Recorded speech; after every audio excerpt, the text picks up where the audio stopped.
Michael, thanks for walking us through the rings, telling us what they do. But as I look at this, I can see some carbon deposits built up on this piston. So really what my question is what happens to these rings if they're no longer able to move around fluidly on the piston? Absolutely. So as we mentioned earlier, the rings obviously need to flex, right? Yep. So part of their job is to actually flex against the cylinder wall and create a seal. Right. Or wipe the oil away, depending on which ring you're talking about.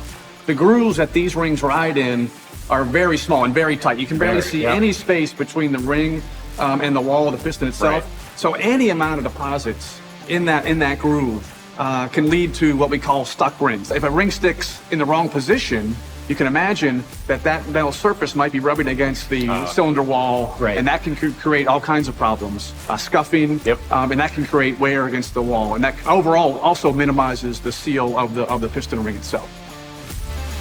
Can you tell me really, if we end up with a stuck ring and then the byproducts that happen up here in combustion blow by that ring, what happens? So there's always a little bit of blow by in every engine, but if you get too much, you get too much of those byproducts that go by and get into the actual sump itself. If you picture this engine, here's the combustion event happening up here. Down below is actually the sump and the crankcase. Okay. So you do get some gas flow around the piston normally.